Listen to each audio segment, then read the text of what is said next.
Bojo, Bedasagin and Dejnakas Megaze Nondem Buating Donjaba. That was a greeting in my Anishinaabe language, just saying my name and where I'm from. Welcome to the Veterans View podcast. Today we're discussing the Robinson Huron Treaty Settlement, a critical agreement affecting First Nation communities. So basically I just want to talk about the settlement. So I guess the government decided after all these years to give the people of the Robinson Huron Treaty a settlement of $10 billion. $5 billion from the province and another $5 billion from the federal government. So the agreement's been signed, the money has been released, and it's in our community's hands now. What the big issue that is going on, and a lot of people are frustrated, is the people want their money. And I think the leadership that is put into place have forgot who the beneficiaries are of the Robinson Huron Treaty.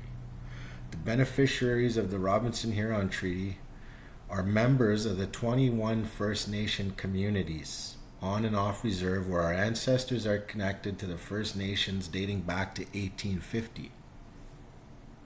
So the beneficiaries again of the Robinson Huron Treaty are the citizens of this area. The problem is Chief and Council is now involved.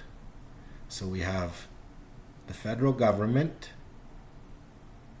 and our federal governments in our communities, Indian agents that are still under the Indian Act, deciding what to do, what's best with our money. That's where all the frustration is coming from, is they think they know what's best to do with the citizens' money. As far as I remember, the treaty was signed between the people of the Robinson Huron Treaty and the Crown. Not the people of the Robinson Huron Treaty, Chief and Councils and the Crown. But this is the world we live in, and this is the situation where we're at, and I guess we kind of got to deal with it. So I'm going to put out my opinion on what I think and, put it to rest. Maybe some other people will bash me or, have some negative comments. By all means, have at her. This is just my opinion on what I think, and basically just putting it out there, so a little bit peace of mind for me.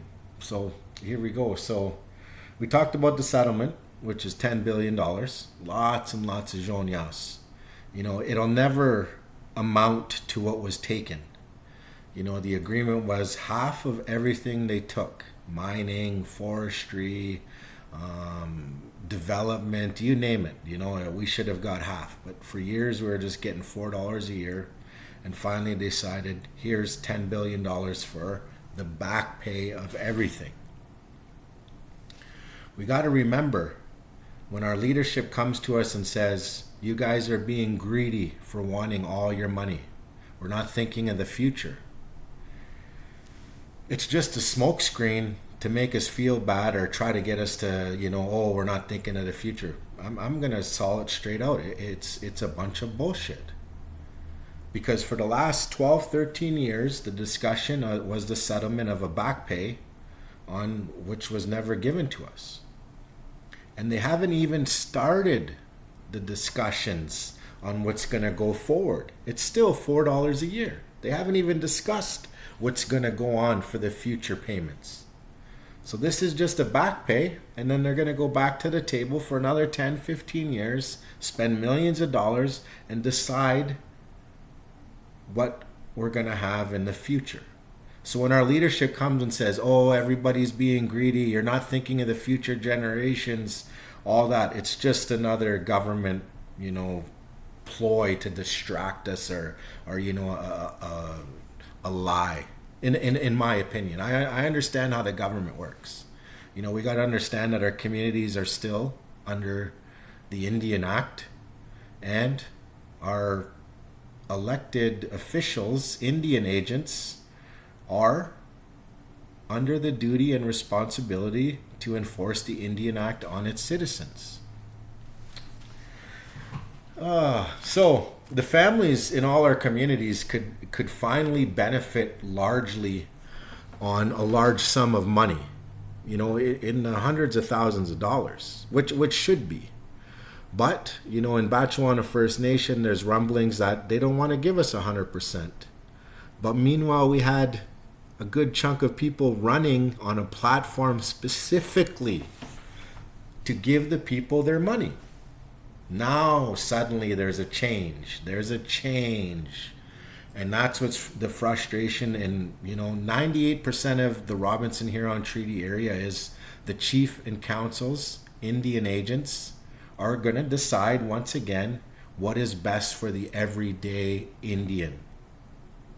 That's where the problem is. No one is speaking for the people. No one is exactly, working for the people, because if they were generally working for the people of our First Nations, the Indian agents, chief and councils, they would give them what the people want. And 98% or more of the population says, give us our money. And they're not going to do that. In Batchewana, we have debt. We're in debt here. So they're going to take a chunk of our money and cover the bad decisions of previous administrations, and generally taking our money out of our pocket to cover their bad decisions. So what they're saying is, I could take all my Visa bills and MasterCards and bring it to the band office and say, oh, I made a mistake. Can you pay for that out of your money? What are they going to say to us? Probably laugh at us and say, get the fuck out of here. Sorry for my language. That's a bad thing. But, so we'll talk about,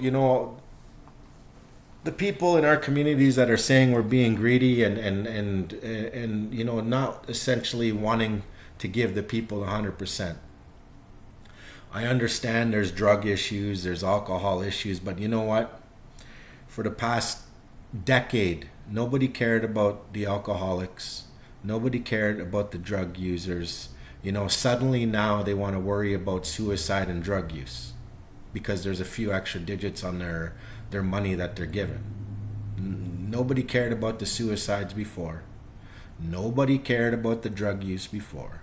No one cared about the alcohol use before. Nobody cared what the everyday Indian in our communities did with their zhonyas, let alone their $4 a year. They weren't trying to say, you got to do something right with that, because it didn't matter.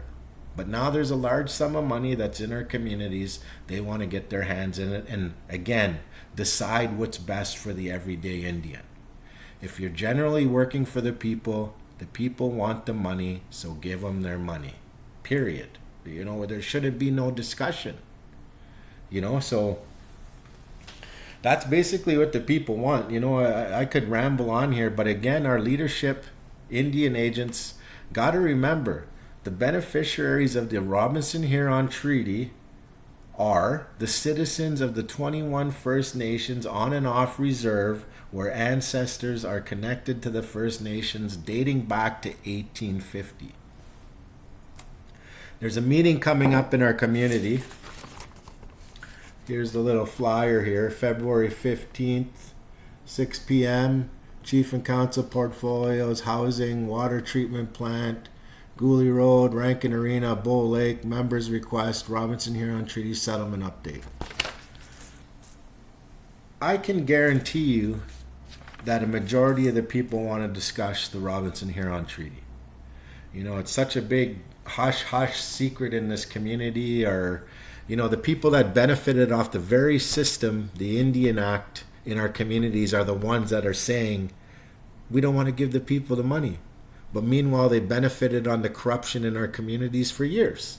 And nobody's saying anything.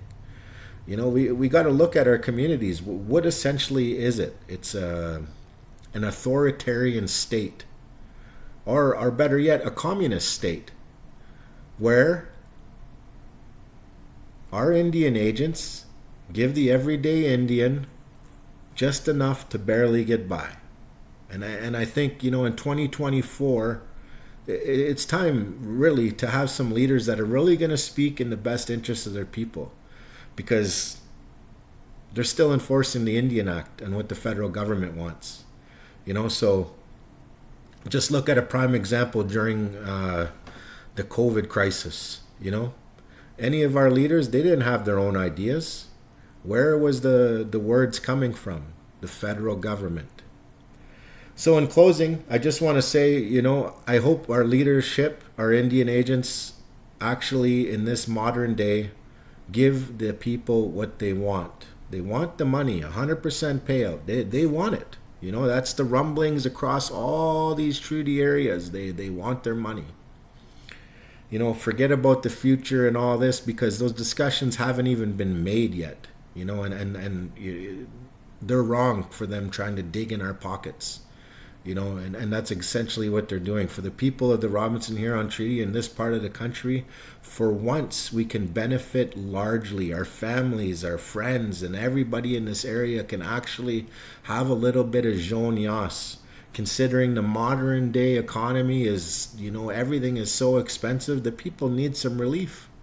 People can do a lot of good with this money. I potentially see the good in this, not the bad.